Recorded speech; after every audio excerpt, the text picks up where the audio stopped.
हार बनाने के लिए हमें एक बुकरम चाहिए, बुकरम का पीस, ये धागा है, ठीक है, ये मजबूत धागा चाहिए हमें, और ये फैब्रिक ग्लू है, और ये हमारे ये स्टोन है, ठीक है, ये नीचे से फ्लैट होते हैं।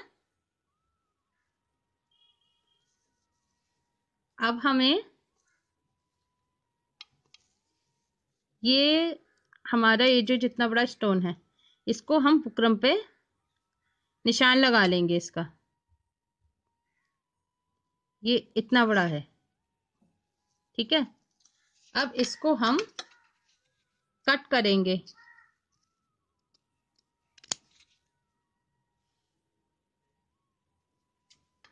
अब हमें ये याद रखना है कि जितना बड़ा हमारा स्टोन है इससे हमें छोटा बुकरम काटना है, इससे छोटे साइज का।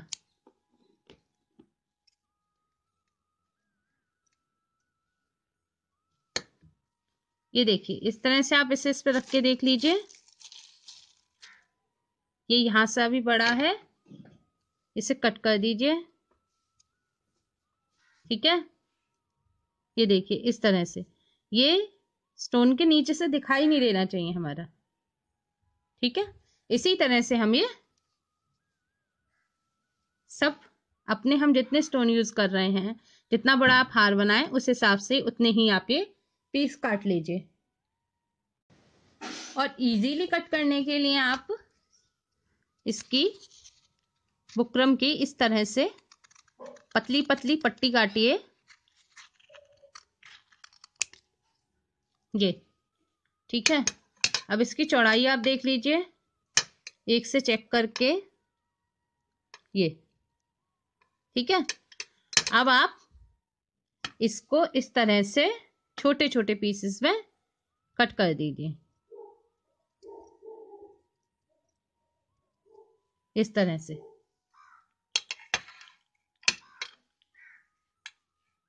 ओके। अभी देखिए ये हमने कट कर लिए हैं। अब ये हमने कट करने के बाद हमारी तैयारी हो गई है। अब इसके बाद हम जितना बड़ा आपको हार बनाना हो, हमारे दुर्गे मैया और लड्डू गोपाल के हिसाब से हम 7 का बनाएंगे, तो आप इस तरह से इसको यहाँ पर सेट कीजिए।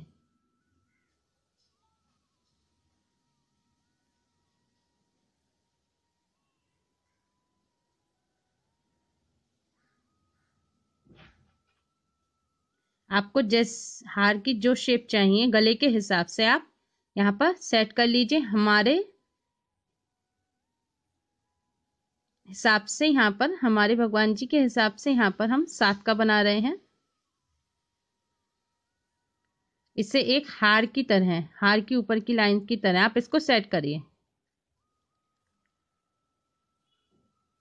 ठीक है। इस तरह से सेट कर लिया हमने।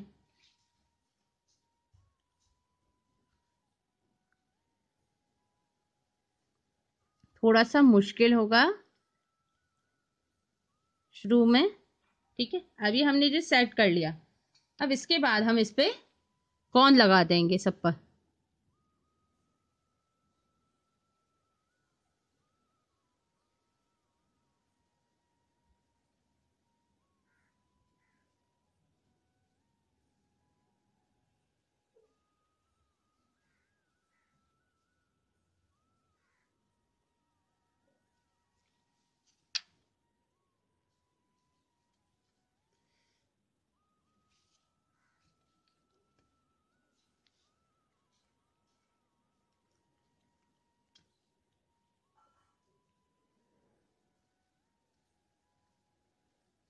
ये लगाने के बाद अब हम एक धागा लेंगे, ठीक है। इसको हम इस तरह से इस पे दबाते जाएंगे,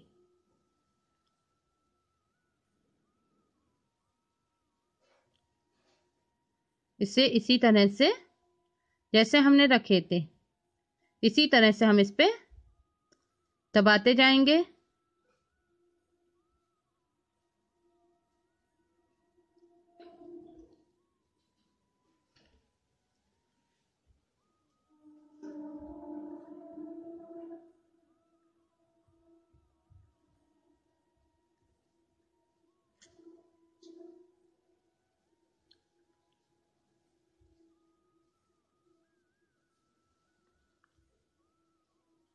ये देखिए इस तरह से।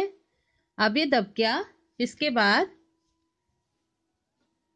यहाँ पर हम बुकरम में थोड़ा थोड़ा गोंद लेकर ऊपर इसके इस तरह से रखते जाएंगे।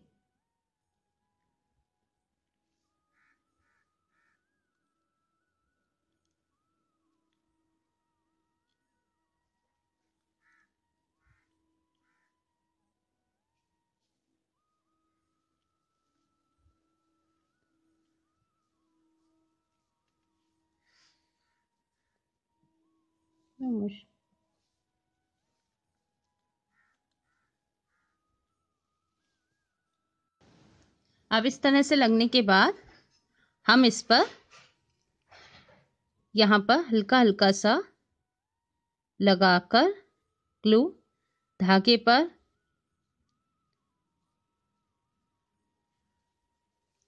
ठीक है। अब हम इसे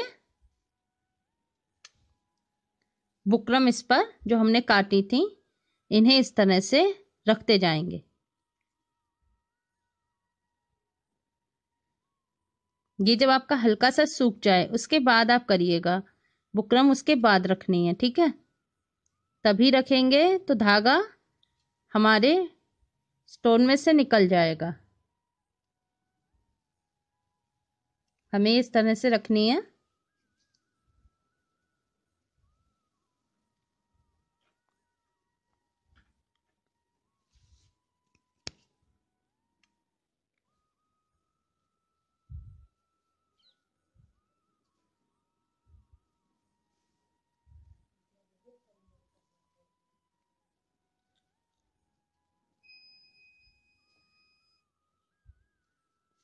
ये देखिए इस तरह से रखने के बाद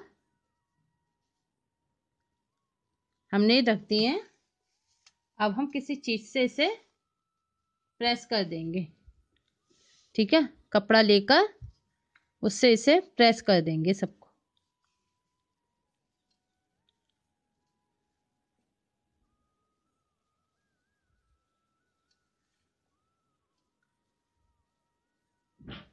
ये इस तरह से, ठीक है। अब इसे सूखने देंगे पहले। अभी जब थोड़ा सूख गया है इसके बाद हम इसको इस तरह से पलटेंगे और फिर एक बार अच्छी तरह से इसे प्रेस कर देंगे, ठीक है।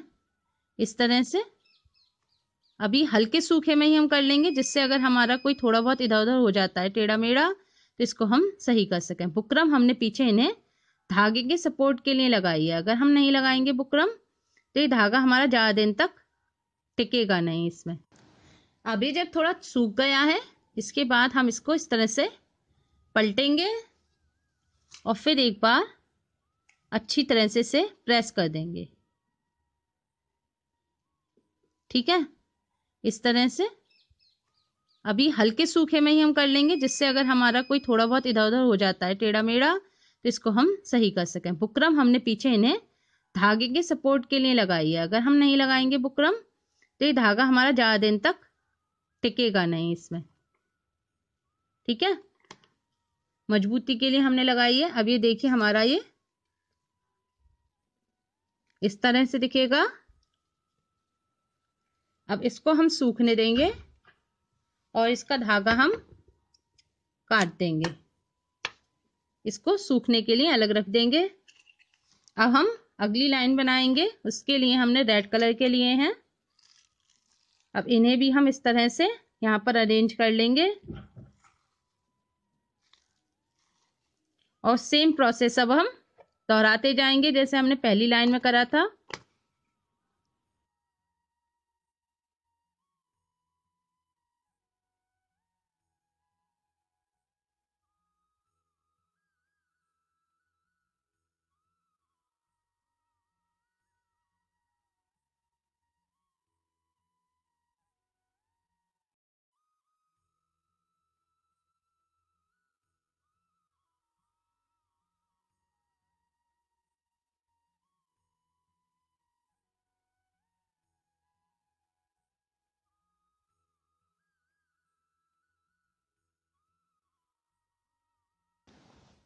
अब ये 2 लाइन बन गई हैं। देखिए पहले में हमने 7 लगाए थे और दूसरे में हमने 6 लगाए हैं। इसी तरह से हम कम करते जाएंगे। नेक्स्ट लाइन में हम ये ब्लू कलर के लगाएंगे 5, ठीक है।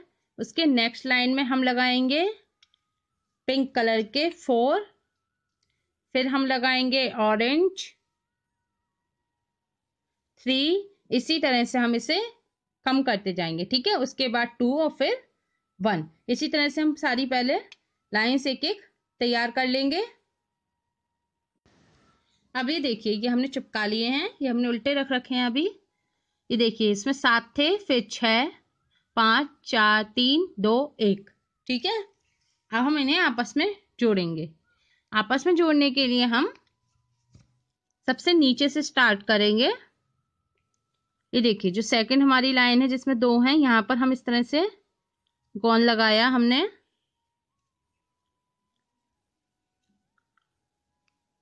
ठीक है, इस तरह से गोंद लगाइए।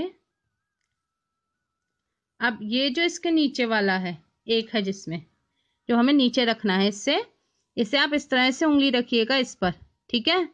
और इसे बीचों बीच यहाँ पर रखकर, इनके बीचों बीच रखकर इसे इस तरह से चिपका दीजिए धागे को। इसी तरह से दूसरी तरफ लीजिए और इस तरह से इसे चिपका दीजिए। अब दोनों धागों पर उंगली रख के थोड़ा सा इसे खींच दीजिए इस तरह से, ठीक है। इस तरह से चिपकाने के बाद अब हम यहाँ पर बुकरम जैसे हमने ऊपर रखी थी उस पर पिछले, ये ऊपर देखिए हमने ये दबाया धागा तो गोंद ऊपर भी आ गया धागे के। अब यहाँ पर फिर से एक छोटा सा बुकरम का टुकड़ा जो हमने कट किया था इस पर चिपका देंगे, इस धागे को भी दबा देंगे। इसी तरह से हम दूसरी साइड भी कर देंगे। ये देखिए इस तरह से चिपक जाएगा, ठीक है। ये सेट हो गया। इसी तरह से हम अगला, अब इस धागे को हम जब ये सूख जाए तो आप इसको कट कर दीजिएगा। हम अभी आपको दिखा रहे हैं तो इसलिए हम अभी ऐसे ही इसको दिखाते हैं आपको। एक लाइन और, ये देखिए अब हम इससे ऊपर हमने 2 वाले में चिपका दिया। अब हम 3 जो हमारी थर्ड वाली है इस पे हम कोने में फिर से हम कोने वालों पर ही हमें लगाना है ग्लू, ठीक है। हमने इस पे लगाया। अब इस जो हमारी पहली थी इसका हम धागा नहीं लेंगे, इसे अभी जब ये सूख जाएगा तो हम इसे कट कर देंगे। अब हम उसके नीचे वाला लेंगे, ठीक है। इन पे उंगली रखिए इस तरह से और नीचे वाले का धागा लेकर चिपका दीजिए। उसी शेप में आप चिपकाइए जिसमें हमें ये चाहिए। अब ठीक है, इस तरह से रखिए और यहाँ हमने इसे चिपका दिया। हमें ध्यान रखना है कि दोनों तरफ से हमारे धागे बराबर ही रखने हैं, नहीं तो हमारा हाथ टेढ़ा मेढ़ा हो जाएगा।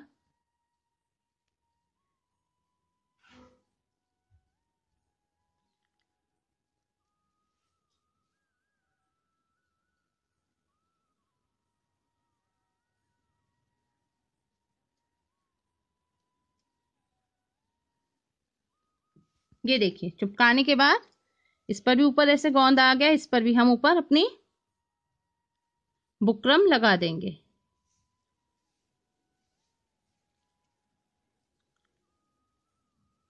ये जो हमारे कट किए हुए पीस हैं इसे हम लगा देंगे। अभी जब सूख जाएगा उसके बाद हम आपको दिखाएंगे कि इसे कट कैसे करना है और आगे और कैसे चिपकाना है, ठीक है। अभी इसको जिससे पहले हमने चिपकाया था इससे फिर से हम कपड़े से दबा देंगे। जो भी हमने चिपकाए हैं इसको थोड़ा सा सूखने दीजिए, उसके बाद हम दबाएंगे। अभी देखिए ये हमारा सूख गया है, इस तरह से आएगा ये। हम इसको पलट के ये जो पहले वाले में हमने चिपकाए थे इन्हें हम यहाँ से ही कट कर देंगे बुकरम के पास से, ठीक है। और इसी तरह से हम दूसरा भी कट कर देंगे।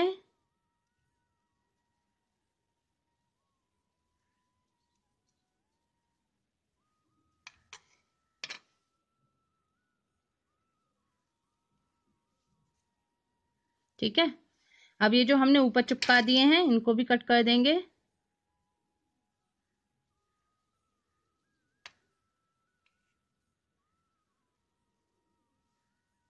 इसे अभी सही से सुखाना है हमारा। हमने दिखाने की वजह से आपको भी पूरी तरह से हमारा सूखा नहीं है। इसको आप सुखा लीजिएगा, एक एक लाइन को सुखाने के बाद कट कीजिएगा, ठीक है। ये देखिए इस तरह से अभी इस तरह की लाइन आ गई आपकी।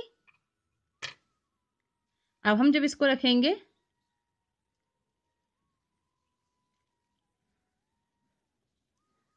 अब इस तरह से हम रखेंगे। अब ऊपर वाली लाइन को इस तरह से हम शेप देंगे, ये देखिए। और इसको अब हम ऐसे ले जाएंगे दोनों तरफ से इस तरह से, ठीक है। अब यहाँ पर फिर से गोंद लगा दीजिए।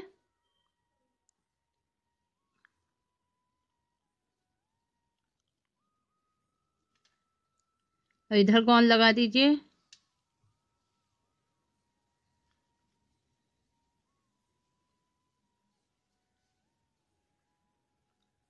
अब ये धागे को ऐसे चिपका दीजिए इधर। अब दूसरी तरफ चिपका दीजिए।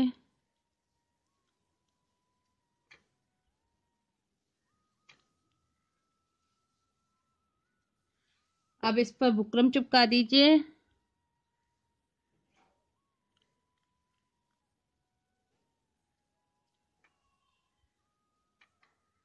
और जब ये सूखे थोड़ा उसके बाद इसे दबाकर फिर उल्टा करके दबाइएगा और फिर धागे को कट कीजिएगा।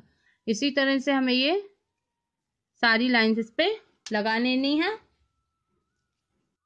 ये देखिए हमारा ये हार बनकर कंप्लीट हो गया है। ये देखिए अब इसे आप अच्छी तरह से पहले एक रात सूखने दीजिएगा, उसके बाद ये आराम से रहेगा, ये नहीं निकलेगा बिल्कुल भी इसमें से धागा, ठीक है। और ये आप ये देखिए इसमें अब हमने जो ये धागा इस धागे पर हमने इसलिए लगाया था कि अब देखिए धागा बहुत हल्का सा नजर आ रहा है और ये सिर्फ नग ही नग पूरा एक खूबसूरत नीचे तक का बड़ा हार, हमें भारी हार जो बड़ी लेडीज के लिए होता है, डायमंड नेकलेस होता है, उस तरह का ये आ रहा है, ठीक है। अब इसको आप पूरी रात भर सूखने दीजिएगा और फिर इसे आसानी से आप उठा सकते हैं।